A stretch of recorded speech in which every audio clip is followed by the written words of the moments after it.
أعوذ بالله من الشيطان الرجيم بسم الله الرحمن الرحيم الحمد لله رب العالمين وبه نستعين وصلى اللهم وسلم على سيدنا محمد وآله الطيبين الطاهرين وعجل فرجهم وارحمنا بهم. Ikhwan dan akhwat rahimakumullah. Di antara sifat-sifat tsubutiyah Allah yang penting untuk kita bahas ialah iradah, yaitu bahwa Allah Subhanahu wa taala murid, gitu ya.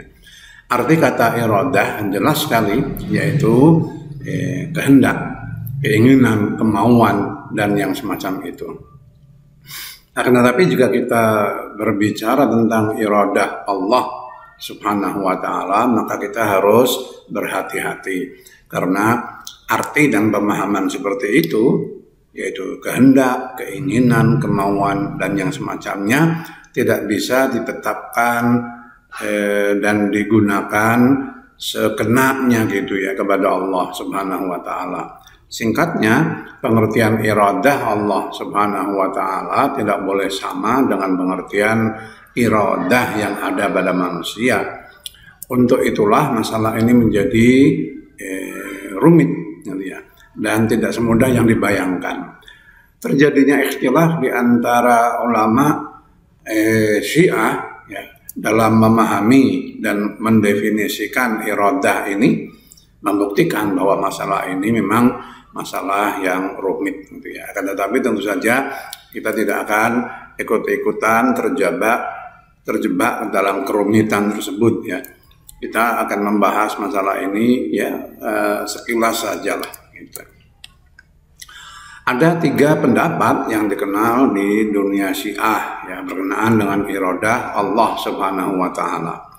Pendapat pertama mengatakan bahwa iradah Allah adalah ilmunya tentang hal-hal yang baik dan sempurna, yang kemudian ilmu tersebut mendorong Allah untuk melakukannya, menciptakannya atau memerintahkan gitu ya.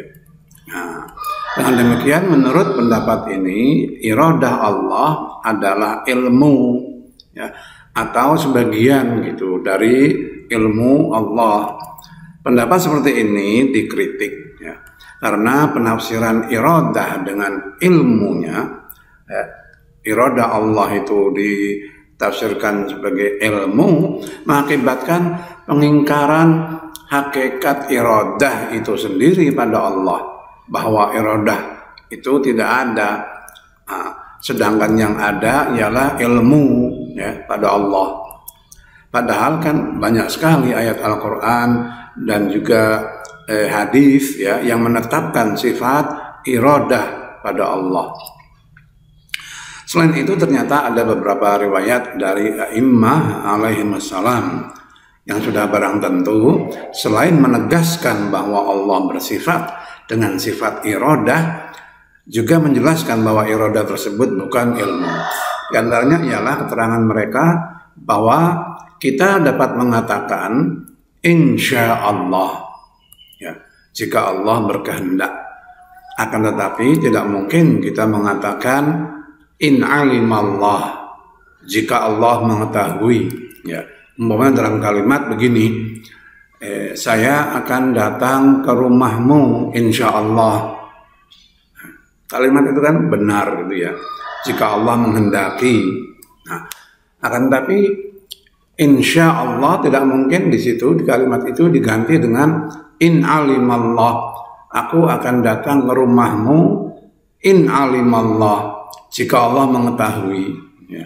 Ini kalimat salah. Jika Allah mengetahui itu salah ya, karena Allah itu ya pasti mengetahui, pengetahuan Allah itu ya pasti, dan itu sudah kita bahas ya di pertemuan yang lalu, sehingga tidak dibenarkan. Nah, itu membuktikan gitu ya bahwa iradah Allah bukan ilmunya. Kenyataan bahwa tak ada seorang pun gitu ya yang mengatakan in alimallah atau terjemahannya dalam bahasa apapun gitu, tapi selalu mengatakan insya Allah. Gitu. Hal ini membuktikan bahwa iradah ya, bukan ilmu. Allah juga berfirman dalam surat Yasin ayat 82, A'udzubillahi minasyaitonirrajim. Bismillahirrahmanirrahim. Innama amruhu idza arada syai'an ay yaqula lahu kun fayakun. Di sini juga digunakan idza arada syai'an.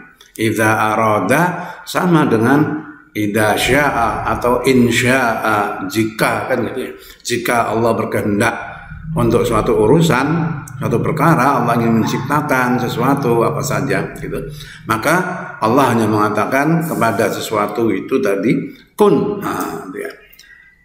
Kepada apa yang ingin Allah ciptakan itu ya kun gitu, fayakun, maka jadilah. Jadi jelas ya bahwa iradah dan ilmu itu dua hal yang berbeda. Dengan demikian jelaslah gitu ya bahwa ilmu dan iradah berbeda. Sementara itu Ayatullah Syekh Ja'far Subhani dalam kitabnya Muhadharat fil Ilahiyat halaman 113 ketika berbicara tentang iradah Allah menyampaikan beberapa pendapat yang ada. Pada nomor keempat, beliau menyampaikan pendapat pilihan beliau, yaitu bahwa iradah Allah ialah ikhtiar Allah bizzat. Jadi menurut beliau yang dimaksud dengan Allah murid atau berkehendak ialah bahwa Allah itu mukhtarun bizzat. Bahwa dalam perbuatan-perbuatannya Allah Subhanahu wa Ta'ala bersifat mukhtar, memiliki ikhtiar atau kebebasan, sebagai lawan dari mudtar atau terpaksa. Pendapat ketiga ialah bahwa iradah Allah Subhanahu wa Ta'ala ialah perbuatan Allah Subhanahu wa Ta'ala. Jadi iradah Allah itu bisa berupa gitu loh ya, berupa perbuatan Allah Subhanahu wa Ta'ala. Gitu. Masih dalam kitab Muhadharat fil Ilahiyat tersebut di atas ya, Ayatullah Ja'far Subhani mengatakan bahwa berbagai riwayat Ahlul Bait alaihimussalam mengatakan bahwa iradah Allah ialah perbuatan Allah Subhanahu wa Ta'ala. Diriwayatkan dari Asim bin Hamid, aku bertanya kepada Abi Abdillah alaihissalam, apakah Allah bersifat murid, berkehendak sejak masa azali? Beliau menjawab, Allah tidak berkehendak kecuali yang ia kehendaki itu ada bersamanya saat Allah berkehendak itu. Gitu ya. Nah, maksudnya bahwa jika Allah telah berkehendak pada masa azal, maka apa saja yang Allah kehendaki itu akan sudah terwujud pada masa azal itu pula. Padahal tidak ada yang azali ya, kecuali Allah Subhanahu wa Ta'ala. Kemudian Imam Ja'far Shadiq alaihissalam melanjutkan, pada masa azali itu Allah bersifat alimun qadirun, baru kemudian berkehendak. Gitu. Nah, jadi kehendak Allah adalah baru, dan itu berarti bahwa kehendak Allah merupakan sifat fi'il ya, sifat perbuatan.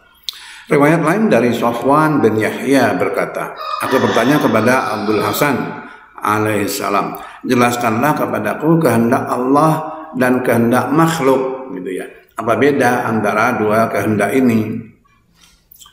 Beliau berkata, kehendak makhluk ialah perasaan hati yang kemudian tampak dalam bentuk perbuatan. Sedangkan kehendak Allah ialah perbuatannya, tidak lain daripada itu. Karena ia tidak merenung, tidak memperhitungkan terlebih dahulu, tidak berpikir ya untuk berbuat sesuatu atau tidak. Semua ini tidak ada padanya, karena semua itu adalah sifat makhluk.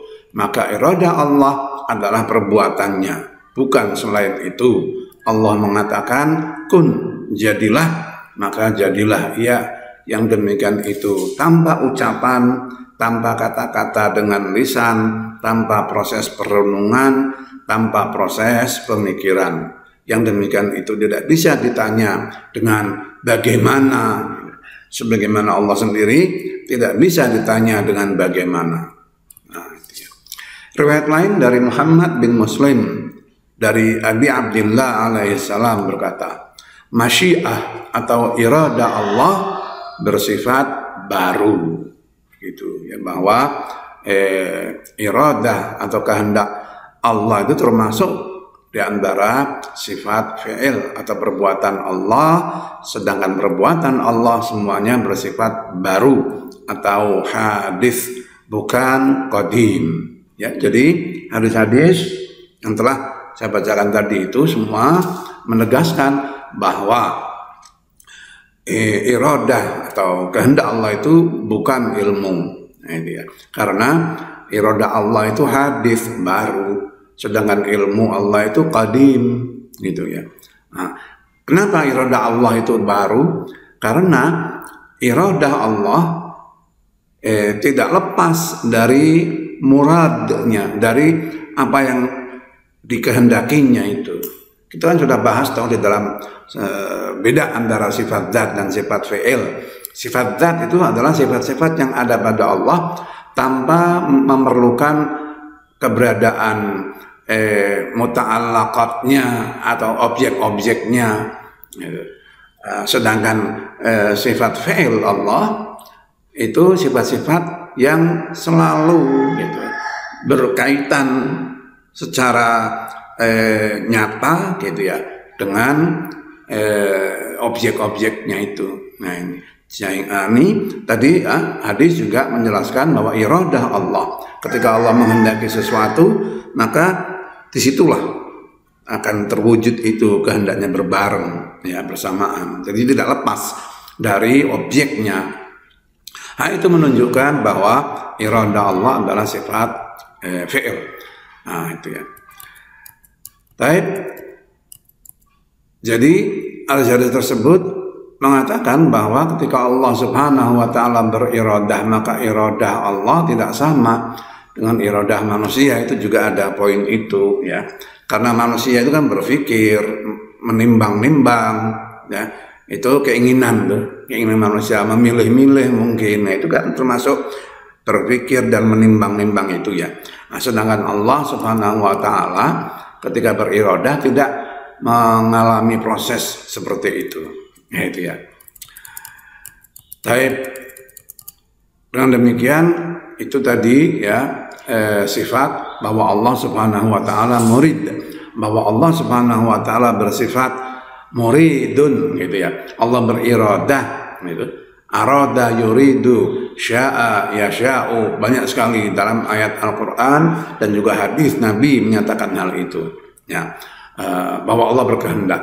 Nah, yang paling penting ialah ketika kita memahami tentunya ya apa itu kehendak Allah Subhanahu wa taala. Nah, pendapat yang paling kuat, yang paling nyata ya, bisa kita bayangkan, bisa kita pahami ialah bahwa iradah Allah ya itu perbuatannya. Karena kalau kita tidak mengatakan iradah Allah itu ialah perbuatannya, maka kita harus mengatakan iradah Allah itu ya ilmu Allah. Nah itu. Padahal bisa dibuktikan dengan beberapa bukti bahwa iradah Allah bukan ilmu. Ya itu ya. Jadi apa? Iradah Allah adalah perbuatan Allah Subhanahu wa taala ketika menciptakan atau memerintahkan. Nah, itu ya. Itu demikian. Nah, mudah-mudahan dipahami dengan baik. Wa'alafu minkum. Wassalamualaikum warahmatullahi wabarakatuh.